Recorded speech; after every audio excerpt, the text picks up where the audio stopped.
ముఖ్యమంత్రి రేవంత్ రెడ్డి 3 పార్లమెంట్ నియోజకవర్గాల్లో పర్యటించనున్నారు. ఉదయం 11 గంటలకు ఆదిలాబాద్, మధ్యాహ్నం 1 గంటకు నిజామాబాద్, సాయంత్రం 4 గంటల 15 నిమిషాలకు మల్కాజ్గిరి నియోజకవర్గ బహిరంగ సభల్లో ఆయన ప్రసంగిస్తారు. నేడు ఆదిలాబాద్ కాంగ్రెస్ అభ్యర్థిగా ఆత్రం సుగుణ, నిజామాబాద్ కాంగ్రెస్ అభ్యర్థిగా జీవన్ రెడ్డి నామినేషన్ను దాఖలు చేయనున్నారు.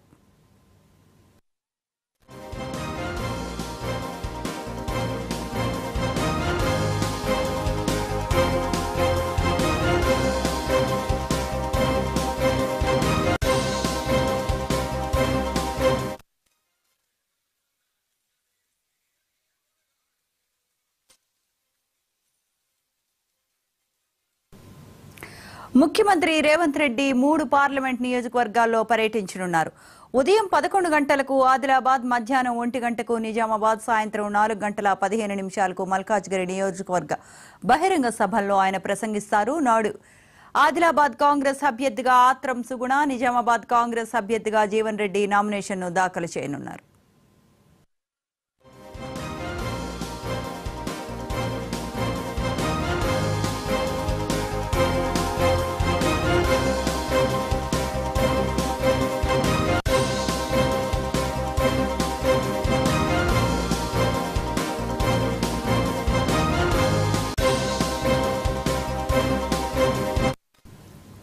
ముఖ్యమంత్రి రేవంత్ రెడ్డి 3 పార్లమెంట్ నియోజకవర్గ పర్యటనకు సంబంధించిన మరిన్ని అప్డేట్స్ మా కరెస్పాండెంట్ శ్రీనివాస్ అందిస్తారు. శ్రీనివాస్, పార్లమెంట్ ఎన్నికల పోలింగ్ దగ్గర పడుతున్న నేపథ్యంలో ముఖ్యమంత్రి రేవంత్ రెడ్డి అయితే సుడిగాలి పర్యటన చేస్తా ఉన్నారు. ఈ రోజు 3 చోట్ల అతని యొక్క సుడిగాలి పర్యటన కొనసాగనున్నది. ఇప్పుడు కొద్దిసేపట్లో ఆదిలాబాద్ జిల్లా కేంద్రానికి హెలికాప్టర్ ద్వారా ముఖ్యమంత్రి రానున్నారు. ఆ తర్వాత ఇక్కడ నుంచి నిజామాబాద్కి వెళ్తారు. నిజామాబాద్ లో పర్యటన ముగించుకొని తర్వాత కామారెడ్డికి వెళ్ళేటువంటి పరిస్థితి ఉంది. ముఖ్యంగా విస్తృతంగా అయితే ముఖ్యమంత్రి రేవంత్ రెడ్డి ప్రచారం చేయనున్నారు. ఈ రోజు ఆదిలాబాద్ కాంగ్రెస్ అభ్యర్థి ఆత్రం సుగుణ నామినేషన్ దాఖలలో రేవంత్ రెడ్డి పాల్గొని ఆ తర్వాత జిల్లా కేంద్రంలో ఏర్పాటు చేసినటువంటి డైట్ కళాశాల మైదానంలో ఏర్పాటు చేసినటువంటి భారీ బహిరంగ సభలో రేవంత్ రెడ్డి ప్రసంగించనున్నారు. ఆ తర్వాత ప్రసంగం ముగిసిన తర్వాత 1 గంట ప్రాంతంలో నిజామాబాద్ కు వెళ్లే అవకాశం ఉంది. నిజామాబాద్ లో కూడా ప్రసంగించిన తర్వాత కామారెడ్డికి వెళ్లేటువంటి అవకాశం. ముఖ్యంగా 3 పార్లమెంటు పరిధిలో ఒకటిసారి ఈ రోజు విస్తృతంగా రేవంత్ రెడ్డి పర్యటిస్తున్నారు. ప్రతి పార్లమెంటు పరిధిలో తప్పకుండా ఒక రేవంత్ రెడ్డి భారీ బహిరంగ సభ ఉండే విధంగా ఏర్పాట్లు చేస్తా ఉన్నారు. ముఖ్యంగా కాంగ్రెస్ పార్టీ అభ్యర్థులు విస్తృతంగా పర్యటిస్తా ఉన్నారు. ఇంటి ప్రచారాన్ని కూడా చేస్తా ఉన్నారు.